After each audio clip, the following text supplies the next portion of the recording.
बिस्मिल्लाहिर्रहमानिर्रहीम। अस्सलाम वालेकुम नाज़रीन, आप यूट्यूब चैनल देख रहे हैं। मैं इमरान खान हूँ। इमरान खान की बहनों की उनसे मुलाकात बहुत इंपॉर्टेंट है, जो मुलाकात कल सुबह होने जा रही है। मंगल वाले दिन मुलाकात होती है। अलीमा खान साहिबा को मौका नहीं मिल रहा, लेकिन दो बहनों को मुलाकात का मौका मिलता है। नौरीन खानम साहिबा और उस्मा खानम साहिबा, इन दोनों को मुलाकात का मौका मिल जाता है। अब दो चीज़ें ऐसी हैं जो इन्हें इमरान खान के सामने रखनी है, और दो चीज़ें ऐसी हैं जिन पे पार्टी इस वक्त तकसीम का शिकार है और पार्टी के अंदर एक अजीबोगरीब सूरत हाल बनी हुई है। देखें, जो दो चीज़ें हैं वो क्या हैं वो मैं आपको भी बता देता हूं। और मेरी अभी पाकिस्तान तहरीक इंसाफ के बड़े इंपॉर्टेंट लोग जो इमरान खान साहब से मिलते रहे, उन लोगों से मेरी बात हुई है। मैं नाम नहीं ले सकता, मैं नाम लूंगा उनके लिए प्रॉब्लम हो जाएगी, क्योंकि इस वक्त वहां पर एक जंग लगी हुई है।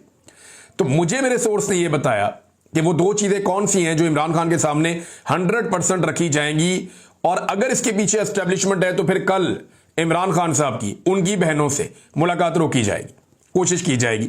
लेकिन चले मैं आपको यह बता देता हूं कि इमरान खान साहब की बहनों की मुलाकात में कौन सी दो चीज़ें होनी है उसके ऊपर बाद में आते हैं। लेकिन पहले ये देखें, आपके कुछ लोग पाकिस्तान तहरीक इंसाफ के सोशल मीडिया पे इल्ज़ाम लगा रहे हैं कि इस वक्त ये सोशल मीडिया हुकूमत के खिलाफ तहरीक चलाने की बजाय पाकिस्तान तहरीक इंसाफ के अंदर जो है वो इख्तलाफात पैदा हो रहे हैं, या वो पाकिस्तान तहरीक इंसाफ के लोगों के ऊपर तनकीद कर रहा है। आप सिर्फ 48 घंटे पीछे चले जाएं, सब कुछ नॉर्मल चल रहा था, हर चीज़ नॉर्मल थी। पाकिस्तान तहरीक इंसाफ का सोशल मीडिया पूरी कंपेन चला रहा था आने वाली तहरीक के लिए, तहरीक का मोमेंटम बन रहा था। बलूचिस्तान में दो बहुत बड़े एहतजाज हुए, लोग निकले इमरान खान से यकजहती के लिए। सिंध के अंदर हुआ, आज़ाद कश्मीर के अंदर हुआ, लाहौर में हो रहा था, रावलपिंडी में हो रहा था, खैबर पख्तूनख्वा में हो रहा था। तो मोमेंटम बन रहा था, खबरें वो आ रही थी, और पूरा का पूरा सोशल मीडिया उसका फोकस ये था कि मौजूदा जाली हुकूमत के खिलाफ वो अपनी तहरीक को खड़ा करें, जो इमरान खान साहब ने कही है 5 अगस्त तक। लेकिन अचानक से एक एक्टिविटी होती है और अली अमीन गंडापुर साहब पहुंच जाते हैं मिर्जा अफरीदी के फार्म पे लाहौर में, और वहां पे वो 90 डेज का जिक्र भी कर देते हैं।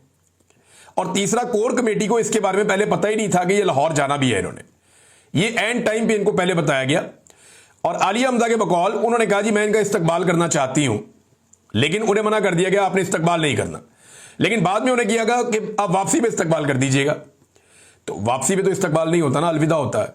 बहरहाल ये लाहौर जाना बड़ा अच्छा फैसला था, क्योंकि पाकिस्तान तहरीक इंसाफ जो है उसके बारे में तासुर बन रहा था कि ये जो कर सकती है खैबर पख्तूनख्वा में कर सकती है, पंजाब में इनके लिए बहुत मुश्किल है। तो बड़ा बोल्ड और अच्छा फैसला था कि लाहौर आ जाते, और लाहौर आने का फैसला जिन लोगों ने किया, ये अडियाला जेल जाने का फैसला भी कर सकते थे। ये भी एक तनकीद सोशल मीडिया पे जायज हो रही है। लेकिन चले लाहौर आए, ठीक हुआ। लेकिन मिर्जा अफरीदी के फार्म पे आने से एक कंट्रोवर्सी पैदा हो गई। अब मामला यह था कि पाकिस्तान की मिलिट्री एस्टेब्लिशमेंट कैसे ये गवारा कर सकती है कि लाहौर में पाकिस्तान तहरीक इंसाफ आए और तहरीक इंसाफ अपनी मर्जी से अपना प्रोग्राम करे। तो मिर्जा अफरीदी काबिल कबूल आदमी है, तो वहां पर जो है वो प्रोग्राम हो गया, सिंपल इज दैट। और उसके बाद 90 डेज जो अली अमीन गंडापुर साहब ने बीच में डाले, उसकी वजह से प्रॉब्लम क्रिएट हो गया। अब ये है जी कुल मिला के जो इस वक्त प्रॉब्लम पाकिस्तान तहरीक इंसाफ के अंदर बने हुए हैं।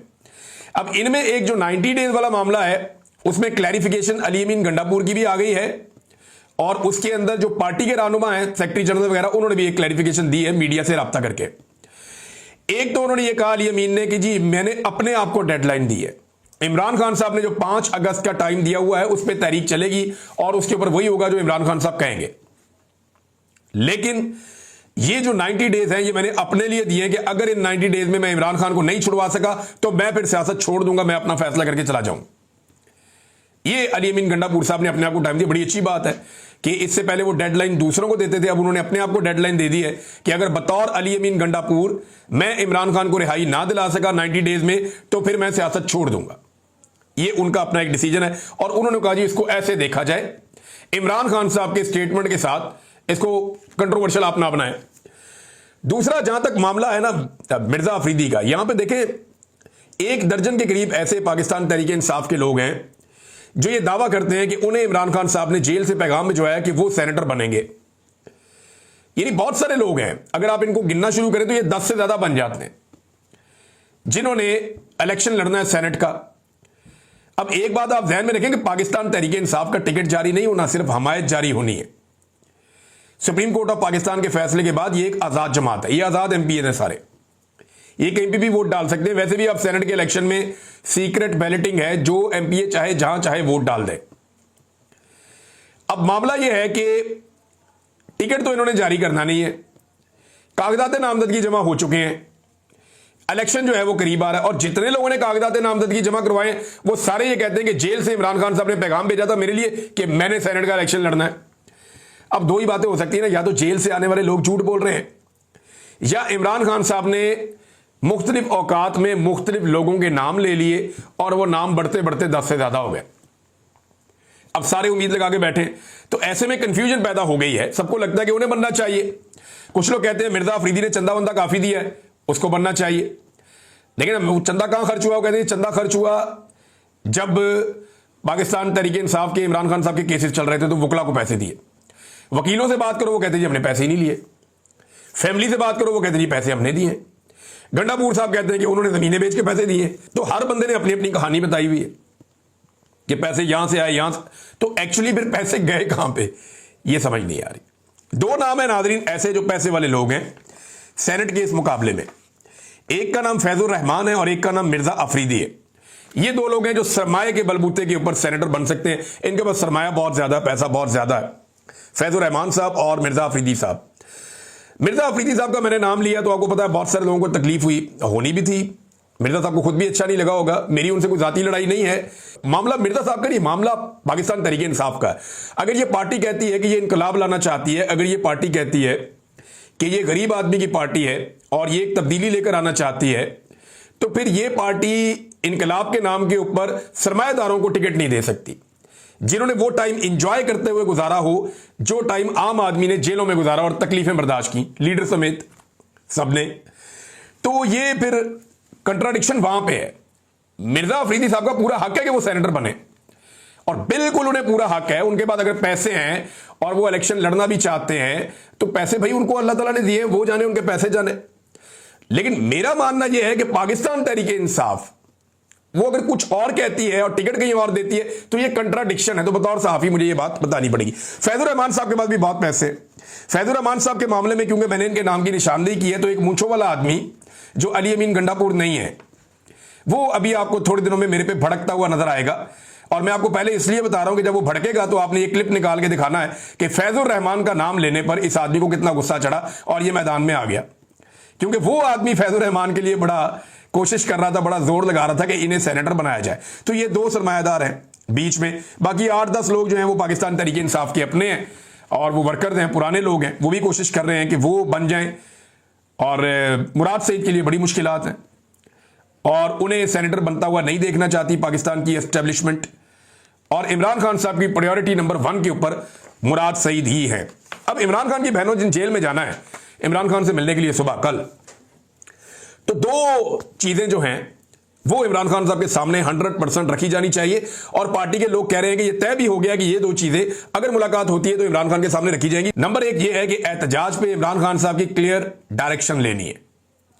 इमरान खान साहब के सामने ये सिचुएशन रखनी है जो इस वक्त बनी हुई है, जैसे मोमेंटम बन रहा है। क्योंकि अभी पूरे खैबर पख्तूनख्वा से, पंजाब से, मुख्तलिफ अजला से जो रैलियां निकलना शुरू होगी उनके बारे में लिस्टें आना शुरू हो गई हैं।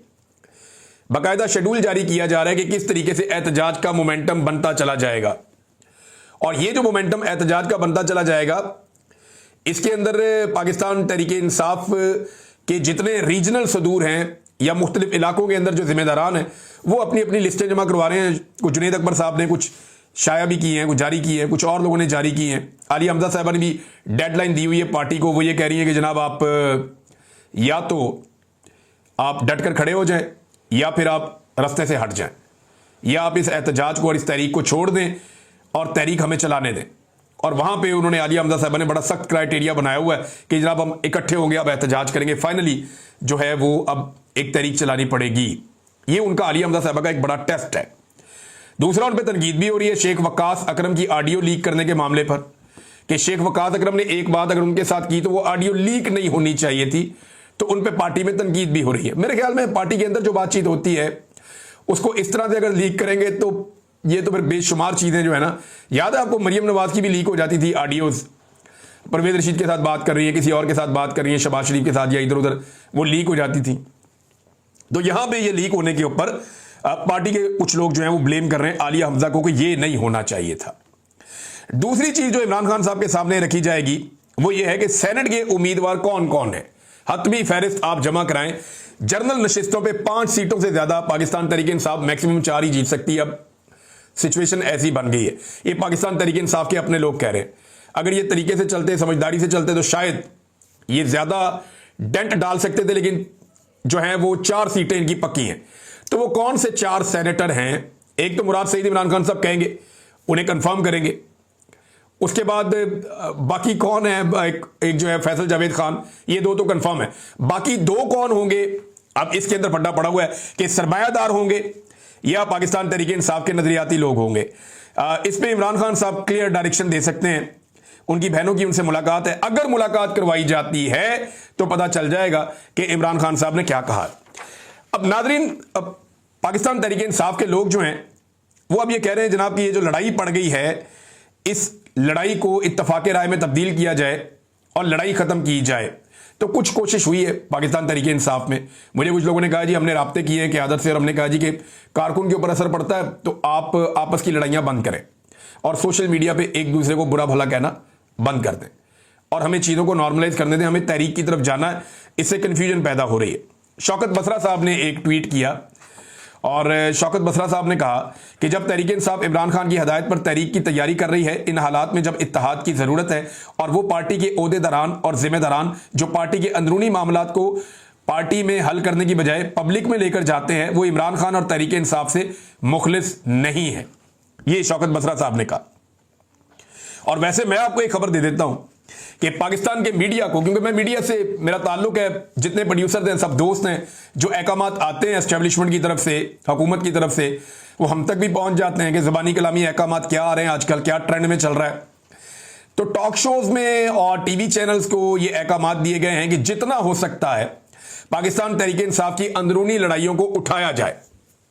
यानी आप गवर्नेंस पे बात ना करें, चीनी पे बात ना करें, महंगाई पे बात ना करें, आप किसी चीज पे बात ना करें, करप्शन पे आप बात ना करें, आप इमरान खान की तहरीक पे बात ना करें, आप जो जुल्म और ज्यादती हो रही है उसके ऊपर बात ना करें, सेनेट के इलेक्शन भी छोड़, आपने बात करनी है पाकिस्तान तहरीक इंसाफ के अंदर जो इख्तलाफात पैदा हो गए हैं उन इख्तलाफात के ऊपर आपने टॉक शोज करने कि आलिया हमजा ने यह कह दिया, शेख वक्कास ने यह कह दिया, और यह मौका पाकिस्तान तहरीक इंसाफ ने खुद दिया। अगर पाकिस्तान तहरीक इंसाफ ये मौका ना देती या गंडापुर साहब वहां पे उस फार्म हाउस पे ना पहुंचते तो ये मामला वहीं खत्म हो जाता, ये शुरू ही ना होता। लेकिन अब क्योंकि ये चल पड़ा है और शुरू हो गया है तो पाकिस्तान तहरीक इंसाफ को इसे खत्म करना पड़ेगा। तो हिकमत अमली तो ये है हुकूमत की और एस्टेब्लिशमेंट की कि पीटीआई के अंदर जो लड़ाई जैसी एक कैफियत पैदा हुई इसको हवा दी जाए। अली अमीन साहब ने अपना बयान खुद ही डिनाई कर दिया 90 डेज वाला, तो ये बड़ी अच्छी बात है और पार्टी के बाकी लोगों ने भी ये कह दिया है। नाज़रीन, मरियम नवाज के 2 स्टेटमेंट सामने आए, ये बड़े अजीबोगरीब स्टेटमेंट हैं और मैं हैरान हो रहा था ये स्टेटमेंट्स पढ़ के। एक तो मरियम नवाज साहबा कहती है जी उन्हें शो ऑफ बिल्कुल पसंद नहीं है, कि मुझे जनाब शो ऑफ बिल्कुल पसंद नहीं है, मरियम नवाज ने इस बात का दावा किया। और दूसरा उन्होंने कहा जी कि मुझे अल्लाह ताला ने और अवाम ने वजीर आला की कुर्सी पर बैठाया और ताकत मेरे हाथ में है। एक तो आपकी जो सीट है वो तो जाली है, फार्म 47 के ऊपर आप महर शराफत से इलेक्शन हार गई थी, और दूसरी बात यह है कि आपको अवाम ने इस ताकत पे नहीं बिठाया, आपको इस कुर्सी पे नहीं बिठाया, और अल्लाह रब्बुल इज़्ज़त ने भी आपको इस कुर्सी पे नहीं बिठाया। लोगों ने आपको मुस्तरद किया था, आपको पाकिस्तान की मिलिट्री एस्टेब्लिशमेंट ने, और वो रास्ता आपको आता है जिसके बारे में आपने कहा था, उसने आपको इस कुर्सी के ऊपर बिठा दिए। सिंपल ये है। इस तरह तो तारीख में बड़े बड़े जालिम हुक्मरान बैठे हैं, गुजरे हैं, बहुत जालिम हुक्मरान, और वो यही कहते रहे कि उन्हें अल्लाह ताला ने ये मनसब दिया। पाकिस्तान में जो चारों डिक्टेटर्स आए वो भी यही कहते थे, यजीद भी यही कहता था, और सारे लोग यही कहते रहे हैं हमेशा से। जितने जालिम हुक्मरान आए उन सब ने यही कहा कि हमें तो अल्लाह ने इस मनसब पे बैठाया, वो ना चाहता तो हम यहां ना बैठते। तो हमारा रब तो ढील देता है, रब का तो एक कायदा एक कुलिया है कि वो ढील देता है, और वो ऐसा लगता है कि शायद ढील दे रहा है। आप मिलिट्री एस्टेब्लिशमेंट से और उनके जरिए से जूते पॉलिश कर करके इस सीट पर आकर बैठी हैं, और अवाम ने तो आपको बिल्कुल वोट नहीं दिया। अवाम पे इतना बड़ा इल्जाम आप मत लगाइए। साथ ही मरियम नवाज ने कहा जी कि मुझे शो ऑफ बिल्कुल पसंद नहीं है, शोखी मारना बिल्कुल पसंद नहीं है, अपना नाम उछालना या ये करना बिल्कुल पसंद नहीं है। और डाला कल्चर के मैं खिलाफ हूं। अब मरियम नवाज जितनी गाड़ियां लेके ट्रैवल करती है, कोई वज़ीर आला इतनी गाड़ियां लेके ट्रैवल नहीं करता। पिछले दिनों इनके अपने एक सहाफ़ी ने खबर दी हुई थी कि मरियम नवाज ने पूछा कि मेरी गाड़ियां ज्यादा थी या फलाने की गाड़ियां ज्यादा थी, प्रोटोकॉल किसका अच्छा था। तो प्रोटोकॉल का तो इतना दिमाग के अंदर इनके खुन्नास है, ये सिर्फ मरी का चक्कर लगा के आते हैं तो लोग खड़े होकर गाड़ियां गिन रहे होते हैं, 30 गाड़ियां 32 गाड़ियां, ऐसे करके तो लोग इनकी गाड़ियां गिनते हैं। फिर ये कहते हैं करप्शन का पैसा आता तो बहुत तेजी के साथ है, लेकिन बीमारियों पे लगता है या नुकसानात पे लगता है। तो बीमारियां सारी किसको हैं? हमने पाकिस्तान की तारीख में किसी आदमी को इतना, किसी सियासी लीडर को इतना बीमार नहीं देखा जितना हमने मियां नवाज शरीफ, शहबाज शरीफ और इनकी बीमारियां सुनी है। जब भी ये बेचारे मुश्किल में आते हैं, इनकी बीमारियों की लिस्टें इतनी लंबी होती हैं कि आप पढ़ के हैरान हो जाते हैं। उन बीमारियों के कौम ने नाम भी नहीं सुने जो बीमारियां इनको लग जाती हैं। तो ये अपने घर के मरियम नवाज साहबा जो है वो मसाइल बता रही हैं कि जब करप्शन का पैसा घर में आता है तो फिर बीमारियों पे लगता है और मुश्किलात आती हैं। दूसरा, मरियम नवाज साहबा ने जो कहा ना, मुझे शो ऑफ बिल्कुल पसंद नहीं है। और पंजाब के सारे मनसूबों के नाम अपने और अपने बाप के नाम पे रख दिए तो शो ऑफ पसंद नहीं है, ये कैसे हो सकता है? यानी 2700 मनसूबे एक सहाफी के बकौल इन्होंने अपने और अपने वालिद के नाम के ऊपर रख दिए और ये कह रही है मुझे शो ऑफ पसंद नहीं है। और वही लैट्रीनों के ऊपर इन लोगों ने अपनी फोटो लगा दी, इनको शो ऑफ पसंद नहीं है। कचरा उठाने वाली गाड़ियों पे अपनी फोटोज लगा दी, शो ऑफ पसंद नहीं है। हर जगह पे जहां थोड़ी सी खाली जगह देखते हैं अपना मुंह चिपका देते हैं और इन्हें शो ऑफ पसंद नहीं है। मैं हैरान होता हूं कि इनको ये लिखकर कौन देता है। लिखने वाले को समझना चाहिए कि वो उनकी शक्ल के साथ और उनके जो काम है, उनके साथ जो कारहाय नुमायां वो सरंजाम दे रही हैं, उनके साथ ये बात मैच करती है या नहीं करती। नाज़रीन, एक और बड़ी डेवलपमेंट हुई है पाकिस्तान में और ये डेवलपमेंट है एफसी, फ्रंटियर कोर। इसको फेडरल फोर्स बना दिया गया है। इसका नोटिफिकेशन मैंने देखा है और ये ऑर्डर जारी कर दिया गया। इसके पीछे जो रीजंस हैं वो बड़े हसास हैं। बाद लोग ये समझेंगे कि पॉलिटिकल फोर्स को कुचलने के लिए या लोगों को मारने कूटने के लिए, नहीं, इसके पीछे बड़े हसास रीजंस हैं। अब क्योंकि हमें खबर देते हुए ये भी देखना होता है कि पाकिस्तान को किसी किस्म का नुकसान ना हो, लेकिन मैं आपको ये बता रहा हूं कि इसके पीछे रीजंस बड़े हसास हैं। पाकिस्तान बड़े हसास दौर से गुजर रहा है। पाकिस्तान की एस्टेब्लिशमेंट को होश के नाखून लेने चाहिए और जिस वजह से उन्हें यह करना पड़ा है ना, उन्हें देखना चाहिए कि वजह क्यों पैदा हुई। हालात बहुत खराब हैं। पूरा खैबर पख्तूनख्वा का कबायली इलाका या बलूचिस्तान का कबायली इलाका इस वक्त वो सारे एक आवाज के साथ खड़े हैं कि हम कोई ऑपरेशन नहीं होने देंगे, हमारे ऊपर जबरदस्ती नया ऑपरेशन मुसल्लत ना किया जाए। और फाटा को वापस लेने की बातें हो रही हैं, वहां पे खुदा ना खास्ता हालात बहुत खराब हो जाएंगे अगर एक और आईनी तरमीम के जरिए ज्यादती की गई तो नाज़रीन, ये है जनाब एफसी को जो है वो ये बड़ी खबर है। अब इसके बीच में क्या है, सारी चीजें जो हैं वो पब्लिक करने के लिए नहीं होती, लेकिन एक चीज मैं आपको बता दूं कि इस्लामाबाद में जो चीज पब्लिक की गई है वो बहुत हैरानकुन है। 2 हाथ लगाए, ऐसे उन हाथों के अंदर जो है वो बॉल्स पकड़ा दिए। पता नहीं डिजाइन बनाने वाला क्या साबित करना चाह रहा था। लोगों ने अजीबोगरीब किस्म के इसके मतलब निकाल लिए कि बहुत बड़े बड़े 2 हाथ हैं, उन्होंने 2 गेंद पकड़े हुए हैं। लोगों ने इसके ऊपर बड़े मजाक उड़ाए, बड़े मीम्स बनाए। लोगों ने वो सनाउल्लाह मस्ती खेल जो है उनका एक स्टेटमेंट था कौमी असम्बली में, वो निकाल के लगा दिया। बड़ा मायूब स्टेटमेंट था उनका। तो वो 2 हाथ जो हैं वो एक सिंबल बन गए इस्लामाबाद में और फिर फटाफट उनके ऊपर जो है छुपाने के लिए कपड़ा डाल दिया इंतजामिया ने। अब पता नहीं उन हाथों का क्या करना है, उन हाथों को कलम किया जाएगा या वो हाथ मौजूद रहेंगे। बहरहाल एक सिंबॉलिक वैल्यू तो है बहुत बड़ी इन हाथों की, और बॉल जो है वो हाथों के अंदर वो अभी उसके ऊपर कपड़ा डाल दिया गया फिलहाल इस वक्त तक के लिए। नाज़रीन, एक और खबर है और वो खबर है इंटरनेशनल फेडरेशन ऑफ जर्नलिस्ट। इन्होंने चीफ जस्टिस ऑफ पाकिस्तान को खत लिखकर पीका एक्ट के हवाले से तशवीश का इजहार किया कि सहाफियों को निशाना बनाया जा रहा है, आज़ादी इज़हार राय को कुचला जा रहा है। और याया अफरीदी साहब को इन्होंने खत लिख दिया है। चीफ जस्टिस के लिखे गए खत की कॉपी वजीर आजम, chief justice Islamabad high court और सदर PFUJ को भी भिजवाई गई है। इंटरनेशनल फेडरेशन ऑफ जर्नलिस्ट ने अपने खत में कहा कि पाकिस्तान में सहाफियों को पेशा वराना फ़राइज़ की अंजामदही में बढ़ते खतरात का सामना है। सहाफियों को पीका कानून के तहत मुकदमात, हरासानी और धमकियों का सामना है। पाकिस्तान ने इंटरनेशनल लेबर ऑर्गेनाइजेशन और अक़वाम मुत्तहिदा के कन्वेंशन पर दस्तखत कर रखे हैं, लेकिन यहां पर ज्यादती हो रही है और जो केसेस रिपोर्ट हुए वो सारे उन्होंने उसके अंदर बताए भी हैं। लेकिन पाकिस्तान में सुनता कौन है? आप जितने मर्जी खत लिखें, जो मर्जी करें, इंसानी हकूक़ की पामालियां पाकिस्तान में चल रही हैं। ना पिछले चीफ जस्टिस ने कुछ किया, ना ये वाले चीफ जस्टिस से कोई उम्मीद है। लेकिन यह है कि उम्मीद छूटी नहीं है, क्योंकि लोगों ने दिल नहीं छोड़ा।